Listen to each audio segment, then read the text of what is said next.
Halo semua, kembali lagi di channel Sarjana Film. Kali ini saya akan menceritakan alur cerita film yang berjudul Beasts of Fury, di mana film ini menceritakan tentang kasus pembunuhan beruntun di Hong Kong yang dijuluki The Smiling Murder. Dijuluki seperti itu karena korban dari beberapa pembunuhan selalu meninggal dalam keadaan tersenyum. Dan tanpa banyak spoiler di awal, kita langsung saja ke alur ceritanya.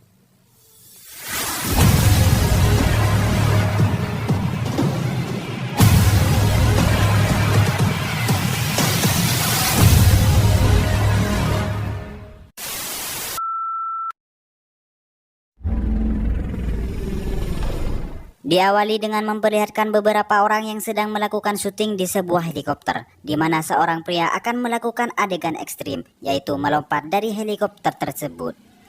Dengan tersenyum, akhirnya pria itu melompat dan betapa malangnya, ternyata parasut yang seharusnya ia bawa itu ketinggalan sehingga membuat dia tewas saat itu juga. Beralih ke sebuah pertunjukan menari yang mana terlihat seorang pria dan wanita sedang memperlihatkan skill menari mereka masing-masing ke semua penonton.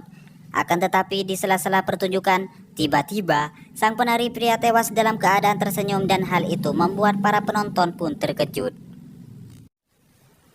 Hal yang sama juga terjadi pada atlet lompat indah, di mana atlet tersebut tiba-tiba meninggal pada saat melompat dalam keadaan tersenyum. Dan berita tentang kematian mereka pun yang sama-sama mati tersenyum tersebar lewat media kabar. Kemudian memperlihatkan 3 orang polisi yang sedang bersiaga untuk menangkap penjual narkoba di sebuah bar. Mereka adalah Wang Buer yang menyamar menjadi penari, Wang Fei Hong yang menyamar menjadi koki, dan Angela yang bertugas memberi arahan kepada mereka berdua. Dan pada saat penjual narkoba itu datang, tiba-tiba muncul seorang yang bernama Chen Hu, yang mana Chen Hu merupakan bos penjahat yang menghilang sejak 7 tahun lalu. Karena Chen Hu sangat berbahaya, akhirnya Wang Bu memilih untuk menangkap Chen Hu dan membiarkan penjual narkoba itu kabur begitu saja. Dan terjadilah perkelahian antara mereka.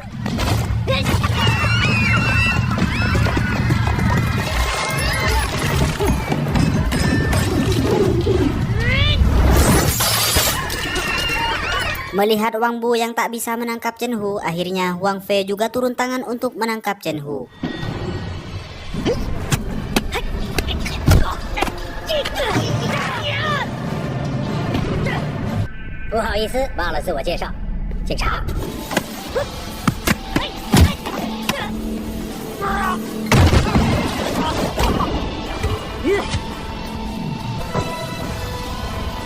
Akibat kecerobohan yang dilakukan oleh Wang Bu, hal itu membuat Chen Hu lolos dari mereka. Dikarenakan operasi yang mereka lakukan semalam tidak mendapatkan hasil, akhirnya mereka bertiga dimarahi oleh atasannya dan mereka harus membayar ganti rugi atas kerusakan yang telah mereka lakukan di bar itu.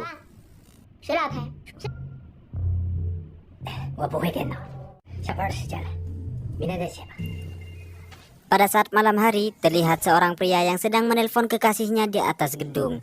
Namun apa yang terjadi? Tiba-tiba dia tewas dan terjatuh tepat di olahan semen. Keesokan paginya, Wang Bu dan Angela datang ke tempat kejadian untuk melakukan investigasi atas kematian pria tersebut.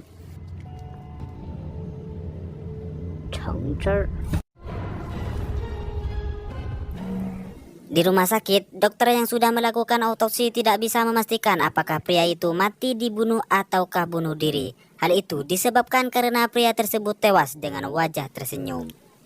Dikarenakan kematian pria itu sama persis dengan kematian 3 pria sebelumnya, yakni mati tersenyum, Wang Bu pun meyakini kalau itu pasti dilakukan oleh pembunuh yang sama. Lalu Wang Bu menunjukkan beberapa foto pemakaman ketiga pria tersebut, di mana di situ terlihat seorang wanita yang sama menghadiri setiap pemakaman ketiga pria itu, dan ternyata ketiga pria tersebut adalah mantan kekasihnya. Sehingga mereka pun mencurigai kalau wanita itulah yang melakukan pembunuhan. Singkat cerita, karena tidak ingin membuang banyak waktu, akhirnya Wang Bu menangkap tersangka yang tengah melakukan syuting.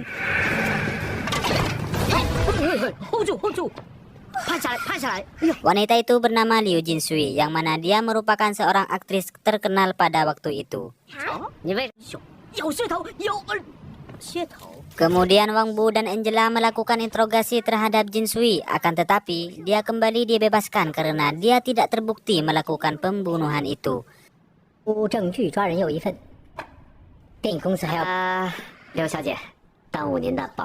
Tak lama kemudian datang seorang wanita dengan memakai baju yang belum selesai jahitannya, dan itu membuat semua orang memperhatikannya. Dia adalah Dai Yiyi, yang merupakan kakak dari Jinsui. Oh my god! Tujuan ia datang ke sana tidak lain hanya untuk menjemput adiknya sendiri.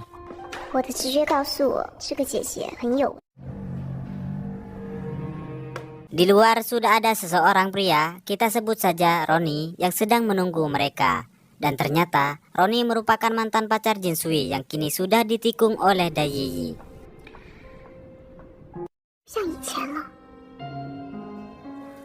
Singkat cerita, malam pun tiba. Kemudian para polisi mendatangi rumah korban guna untuk mencari informasi yang lebih detail tentang si korban agar kasus pembunuhan tersebut cepat teratasi.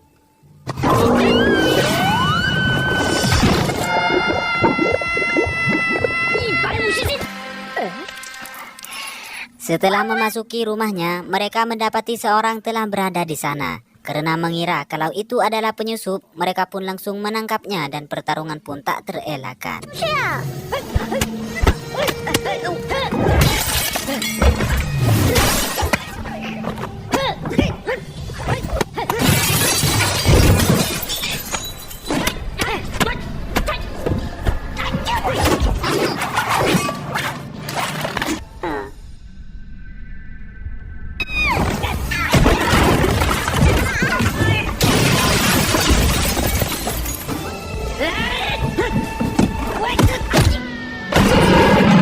Setelah berhasil ditangkap, pria tersebut memperlihatkan kartu identitasnya dan ternyata dia merupakan seorang agen asuransi suruhan Dai Yiyi agar uang asuransi korban jatuh ke tangannya.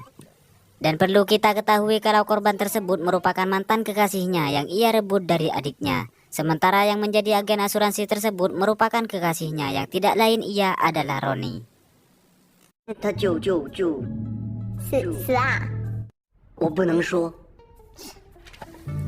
Di tempat lain terlihat Jinsui mendatangi pamannya, yaitu Liu Xing yang berada di rumah sakit.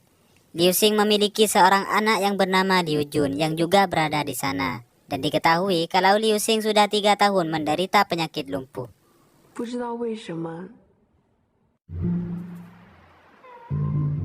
Sepulang dari rumah sakit, Liu Jun mengajak Jinsui pergi ke seorang dukun dengan tujuan untuk mencari tahu kenapa setiap laki-laki yang ingin menikahinya selalu mengalami kematian.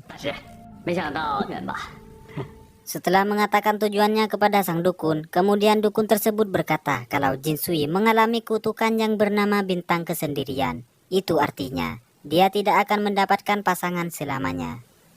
Dan kutukan tersebut hanya bisa dilakukan oleh seorang wanita. Mendengar hal itu, Liu Jun langsung menuju ke rumah Dai Yiyi dan menuduhnya sebagai pelaku yang telah mengirim kutukan tersebut kepada Jinsui. Karena selama ini Dai Yiyi yang selalu merebut pacar milik Jinsui. Akan tetapi Dai Yiyi mengelak dan tidak membenarkan perkataan Liu Jun.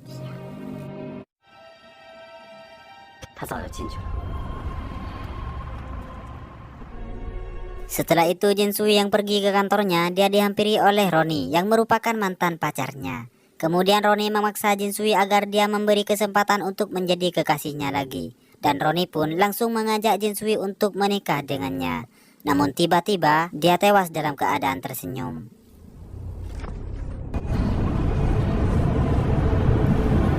Polisi yang mengetahui hal itu, mereka langsung memeriksa jasad Roni. Dan betapa terkejutnya setelah Wang Bu menemukan sebuah jarum yang menancap di ketiak Roni. Itu artinya ada seseorang yang memang sengaja membunuhnya. Dan si pembunuh menancapkan jarum tersebut di sebuah titik saraf yang bisa membuat korbannya mati dalam keadaan tersenyum. Kemudian para polisi tersebut berdiskusi untuk mencari tahu siapakah pembunuhnya. Dan setelah itu mereka pun sepakat untuk menjadikan Dai Yi sebagai tersangka dengan alasan Dai Yi merupakan mantan kekasihnya.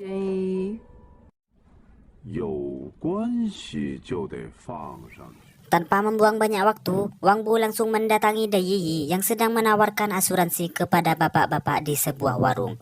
Saat Wang Bu akan menangkap Dai Yi, bapak-bapak tersebut melindunginya, sehingga terjadilah perkelahian di antara mereka. 就早点回家歇着。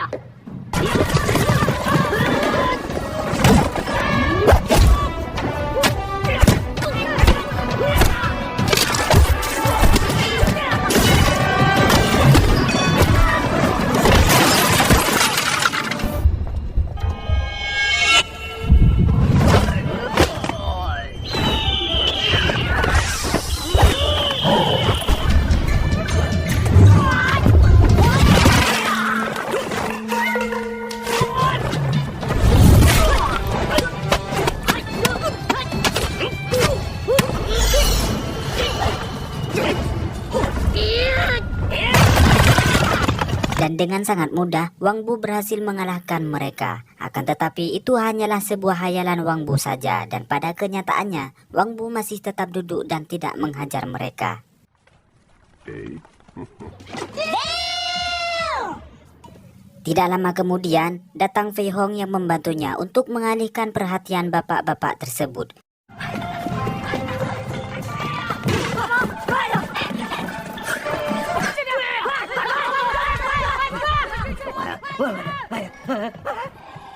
Sedangkan Wang Bu pergi untuk mengejar Dai Yi.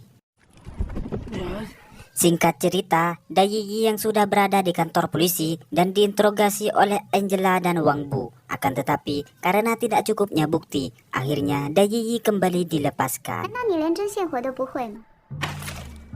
放人。放什么放啊？我是你们两个上司，我是。 Sementara itu Jin Sui berniat untuk pergi keluar kota untuk menenangkan pikirannya. Wang Bu yang mendengar hal itu dia langsung mengejarnya karena Wang Bu masih membutuhkan Jin Sui untuk menangkap pembunuhan misterius itu. Sehingga terjadilah kejar-kejaran di antara mereka. 后边好像有人要找你。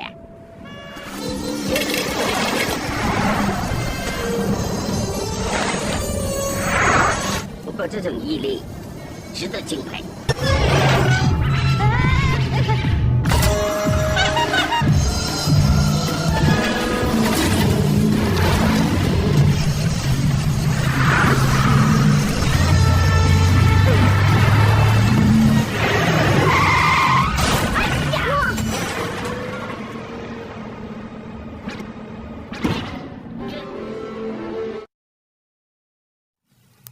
Singkat cerita, akhirnya Wang Bu berhasil mencegah Jin Sui untuk pergi keluar kota. Yang kemudian Wang Bu mengajak Jin Sui pergi ke makam mantan kekasihnya untuk membicarakan sesuatu. Dan ternyata Wang Bu mempunyai ide yang sangat bagus untuk mencari tahu si pembunuh, yaitu dia akan berpura-pura untuk menjadi kekasih Jin Sui dan itu akan membuat si pembunuh tersebut mengincarnya. Setelah memikirkan tawaran Wang Bu, akhirnya Jin Sui pun setuju dan mereka mulai melancarkan aksinya untuk memancing si pembunuh dengan melakukan foto priwet. Akan tetapi Wang Bu dibuat terkejut setelah melihat kalung yang dipakai oleh Jin Sui, yang katanya itu adalah kalung pemberian almarhum ayahnya. 很漂亮啊。 Karena penasaran, akhirnya Wang Bu meminjam kalung tersebut dan memberitahukan kepada rekannya, yang ternyata kalung itu merupakan kalung yang dicuri dari Museum New York di tahun 2002 silam. Sehingga bisa diketahui kalau ayah Jin Sui adalah seorang pencuri legendaris. Kemudian, pada saat Wang Bu sedang berada di parkiran, tiba-tiba ada seorang yang meniupkan sebuah jarum ke arah Wang Bu. Beruntung jarum tersebut tidak mengenainya. Wang Bu yang mengetahui hal itu, dia langsung menghajar orang tersebut dan menangkapnya. 为什么要杀人？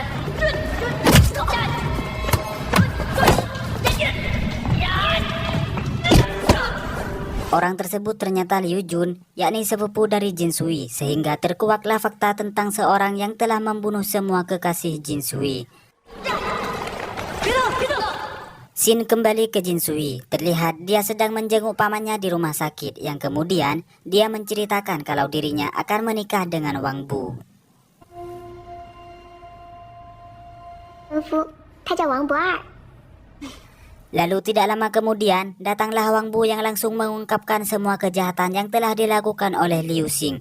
Dan kita akan dibuat terkejut setelah mengetahui kalau Liu Xing lah yang telah membunuh semua kekasih Jinsui. 电影，你所有的男朋友 Dan ternyata selama ini, Liu Xing hanyalah berpura-pura lumpuh agar kejahatannya tersebut tidak diketahui.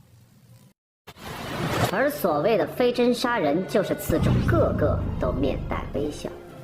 Liu Xing yang kini terpojok akhirnya dia memutuskan untuk bangkit dan menghajar Wang Bu. Setelah itu dia pun kabur begitu saja.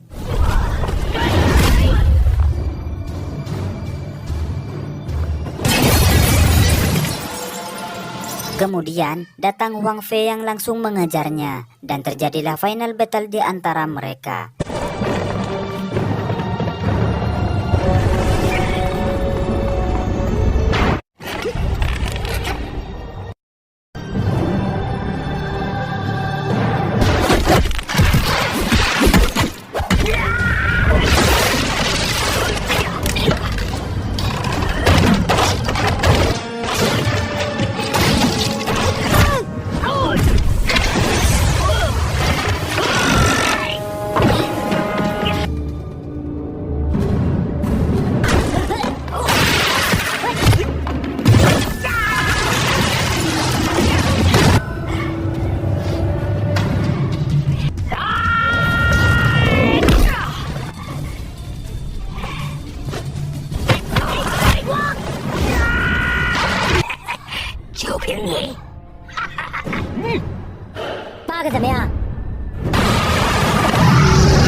Setelah Wang Fei berhasil mengalahkannya, akhirnya Liu Xing ditangkap dan dijebloskan ke dalam penjara. Kemudian di kantor polisi, terlihat atasan polisi yang menjelaskan tentang Liu Xing membunuh kekasihnya yang tidak lain hanya untuk merebut harta warisan ayahnya. Karena dulu waktu ayah Jinsui masih ada, dia meninggalkan harta warisan untuk Jinsui, tapi dengan syarat dia harus menikah sebelum umur 30 tahun. Namun jika di umur 30 Jinsui masih belum menikah, maka harta warisan tersebut akan jatuh ke tangannya. Hal itulah yang membuat Liu Xing berambisi mencegah Jinsui untuk menikah. Pada adegan akhir, terlihat Jinsui yang menjenguk pamannya, dan dia berkata bahwa nanti setelah pamannya itu bebas, dia akan terus merawatnya seperti dulu. Tamat. Ending yang cukup mengharukan.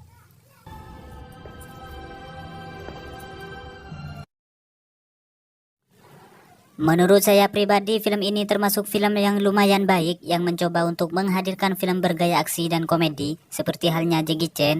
Banyak hal yang membuat penonton tidak merasa bosan dengan nonton film ini.